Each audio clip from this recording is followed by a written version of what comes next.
Welcome to the Omnibus Show, a program for people who are interested in everything, with deep conversations on a wide variety of subjects.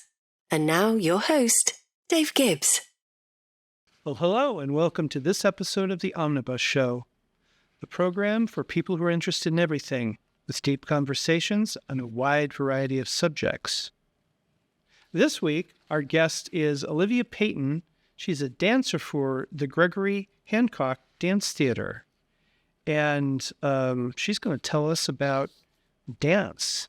And we're gonna learn a lot. There's a lot. Welcome. It's great to have you here. Thank you. I'm so honored to be here. Well, it's an honor to have you here. Well, why don't we go right into it? Right into the dance. So, Olivia, tell us about your early memories and what drew you into dance. There's so much. It's really been with you your whole life. Yeah, almost my whole life. I started dancing when I was 3. My mom put me into classes. I was sharing a little memory with you earlier that truly my first memory of dance class.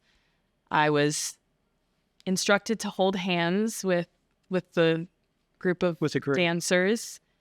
The girl next to me picked her nose. I grabbed her wrist instead of grabbing her hand, and that is in my head, and it will forever be in my head as my first memory of dance. That's your first dance. Yes. Which there's nothing to do with the dance in that. But beyond that, I took class like about once a week. Right. My mom totally was the reason she put me in classes. And then it became more of just a little bit of a hobby because, dance is something that can be a hobby or a very full-time commitment. So I started taking classes a little more here and there. Eventually, the studio I was at closed down, and my mom and I were kind of like, what do we do now? Is it dance forever or is it's over? And we decided to take the next steps. My mom actually had been friends with someone who photographed one of Gregory Hancock's shows in 2009 or 10, and he said, you have to go see it. It was a production called Romeo and Juliet at the Disco. Mm-hmm. So if you can imagine, just so Romeo and Juliet at the disco. At the disco. Okay. And it was awesome. We loved it. So then she enrolled me in a summer intensive, and the rest is history. Now I work for Gregory Hancock Dance Theater. So wow. So there's lots more in there as well, but that's kind of how it all started. How very fun. That's it. Now you went through school, but you got a number of scholarships, didn't you? Yeah, so I was a student as a elementary school dancer with Gregory. His mom passed. It's coming on actually 10 years in September, and almost instantly he set up a scholarship for young dancers because she was a very huge supporter, obviously of him as her son, but of his work and his students. So she always loved the kids and really wanted to just see them doing what they wanted to do, which was dancing. So almost instantly he set up a scholarship for young dancers to have tuition for his school in her name. Yes. So I was the first recipient of that scholarship. Wow, that's great. It was awesome. It was so wonderful. It was announced at a performance of the Nutcracker. Mm-hmm. So I received that scholarship. I think I was 12 or 13. And then again, I received the scholarship my senior year of high school. Somewhere in there, I also received a scholarship to attend a summer intensive in New York City for 6 weeks. You're really ahead of the game. Usually people, they go through school and everything. They're starting their performances locally, and then they go to New York. Right. You just go from the start. It's like, let's not stop, let's not waste any time. Yeah, so that was my junior year. Wow. And that was, when you're a kid, you think New York City or LA is the end game. That's the best place you can be. Yeah. And it was awesome. I lived there for 6 weeks without my mom, which was big deal on your own. I lived there. I got to perform at many performances, and I came back and I talked to Gregory and I said, I want to stay with your company. This is the place to be. And it was. And I'm so happy that experience of going away made me realize that home is here. Well, that's fabulous. It's always great to come to the conclusion to become happy with home. And I know a lot of Hoosiers go through that. And you got that early. Yeah, so grateful. Good for you. That's fabulous. Some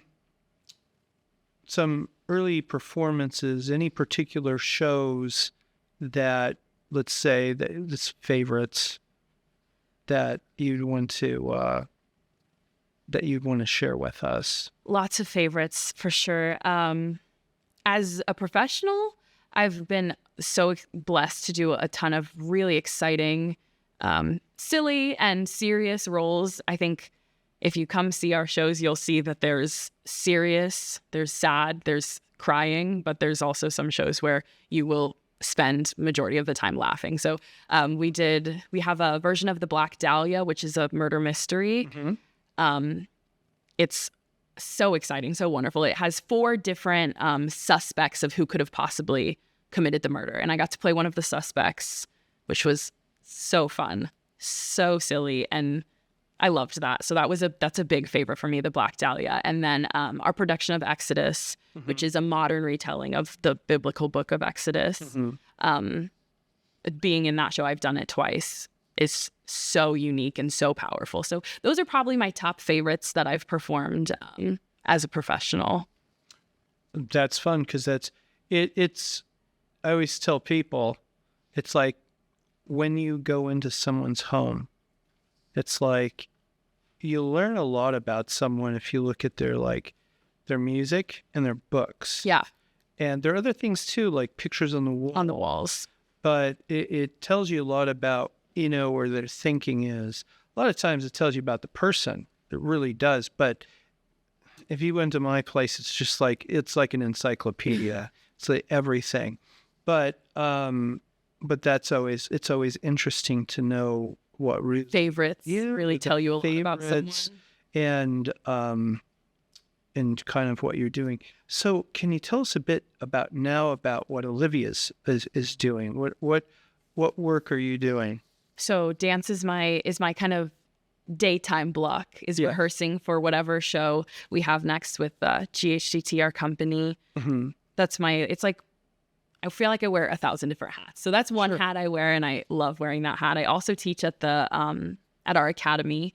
Young students, love them. They're amazing. It's so fun to work with young dancers mm-hmm. who it feels like not so long ago that was me also. Right. So working with them and teaching them is incredible. I also actually just ran the mini marathon on Saturday. So I've been working on running.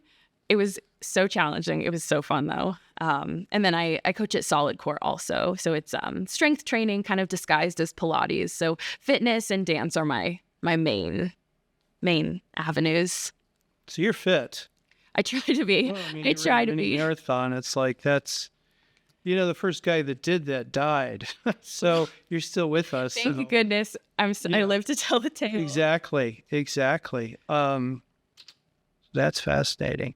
And so I'm just trying to think of what else you've shared with us about your class. Your Solid Core. Yeah, Solid Core. Yeah. We can put those links in the description notes, and we will follow up with that toward the end of the show. So we're going to take a quick break right now, and we'll be back in Chapter 2 with Olivia Payton on the Omnibus Show.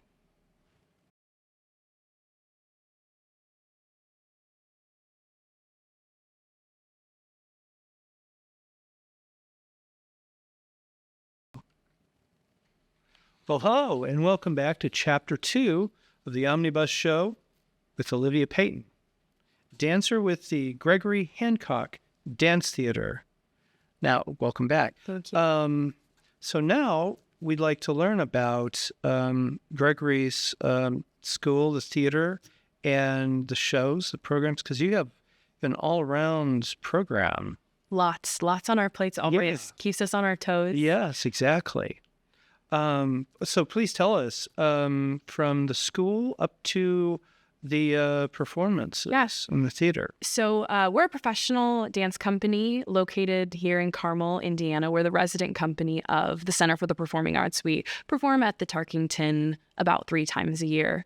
So I'll talk a little bit more about our performances in just a moment. And then we also have a school for young dancers, which I trained there also, which is I teach there. And it's a wonderful, wonderful school for dancers looking for a professional career. We have a student company, but also for dancers just interested in learning how to dance. So there's a wide variety of ages, of levels. So that's what our school is. Performance-wise, we also have the Florence Theater, which is our own space. It's a black box theater, very intimate, seats about 50 to 70, depending on how many extra seats we fit in. And that's will be where our next performance is at, which is called the Melange series. It's a improvisational show that features a singer, a dancer, and a visual artist. And I'm so honored that I get to be the dancer for the next installment of this series. It's a series where the singer has a plan. She kind of has the blueprint for everything. So she knows what she's singing. I think she will have a live musician with her as well to accompany her. And then the dancer myself doesn't know anything. So I get to walk in and obviously you do the improv. Yes. So I'm just so you have to be on your tippy toes. Absolutely. The tippiest of toes I will be on. So in front of all these people. In front of everyone, I hear the music for the first time, which is kind of a very unique experience. I'll be hearing it with the audience for the first time. So it's like usually with a performance, I've been working on this for 6 or 7 weeks. Mm-hmm. With this, you get to hear the secret when I know the secret. So it's like right in front of your eyes. You know what's happening as I know what's happening. Right. So I hope that's unique, that people will understand or see that I'm on my toes, you know. That's a very playful performance. It is. Although that puts a lot on you. There's a lot of pressure. The last dancer that did this series back in March was incredible. She was funny but she was beautiful. And there were so many different moments that I went to Gregory after and I said, I'm a little bit jealous. I want to do this. And he said, okay. And then we also have a painter. So he said, you're going to do this. He did. So now you've got to make show. Yeah. You've got to make show. So we also have a painter with us. Mm-hmm. So it's singer, dancer, myself, and then a painter who will be creating art based on what the singer and myself do. Both of you. Both of us do. Right. So she will be painting, and then that painting is then available for purchase at the end of the performance. Wow, that's very exciting to have a live painting with dance and a vocalist. It's such a unique experience. And it was not that I was skeptical, but seeing it happen is something that you can't imagine it until you watch it. So I'm so excited. That's May 18th and 19th. May 18th and 19th. So that's coming up. Yeah. That's getting excited. Yeah. Well, that'll be fabulous. Well, that's very exciting. Yes. That will probably be you at your most creative. I really hope so. And with all of our work that we do, and the show we'll talk about in a little, we rehearse. We drill things. We're a company, a unified group. Mm-hmm. So we have to make sure we're all together. And that doesn't come by just walking in on stage and doing it. We spend hours working on the steps, working on the musicality, working on our stamina, because we dance for 2 hours straight. You can't just do that out of nowhere. So you do the same thing as like ballet. I had a cousin in ballet. Yeah. And she did a lot of it was just the workout, stretching and all the stuff that goes. Our work is based in ballet. We have a lot of elements, but infused with modern dance. It's kind of the bridge between super modern and ballet. We do big stories, but we also do smaller pieces. Okay. But yeah, we take ballet class twice a week, so it's very similar to what a ballet company would be like. But we just we're barefoot a little more than the ballet dancers are. That's kind of what I like to tell people.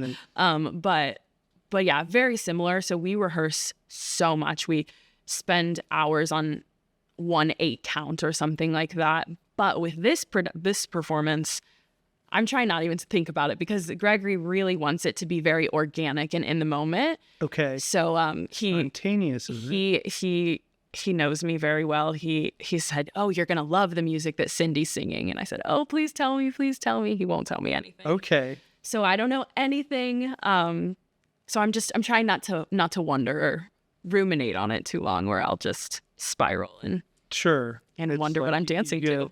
Just freeze up. Just on let it go. stage. Yeah. This is called Frozen in Space. Yes. that might be me. No. I kid. I'm very excited. Well, great. We're excited for you. Thank you. We look forward to your performance. And but on the dance theater, on other productions, what Yes. productions do you have that's coming up? So June 7th and 8th, we have Sagas and Superstitions. Sagas and Superstitions. Good titles. It's very intriguing. It's the closing of our 26th season. Okay. It's at the Tarkington.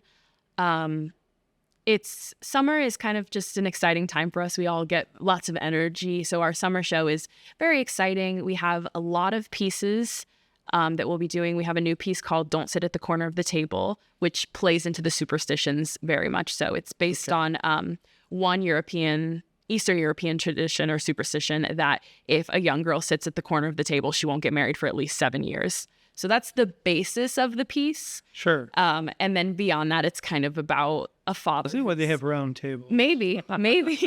It's about a father who is trying to get his 3 daughters married. Oh, gotcha. And it's very charming. We haven't even finished it yet. It's a work in progress, but I'm really excited to see how that one comes out in the June show. And then we have a Greek mythology Kind of a piece. Fiddler on the Roof in reverse. Very, very much so. Yeah. When Gregory started it, we all kind of said it feels a little bit like Fiddler on the Roof, like we should be singing Matchmaker. That would be cute. Yeah, it would be, but none of us can really sing, so don't give Gregory any ideas. Oh, okay. And then we have a Greek mythology piece, which really plays into the kind of sagas, big stories. We also have 3 company dancers retiring. Okay. So they're leaving the company. So we're celebrating them a lot in this June show, which is Very nice. Which is very exciting. It's bittersweet, you know. Sure. They're leaving us, so we're sad to see them go, but really very proud of the time they've put in with us, and so excited for them and excited for the company. You know, change is always nerve-wracking, but we're quite excited to see. Yeah. But the June show is just a big celebration of the season, of those 3 dancers, of the whole company. So we do hope you'll join us.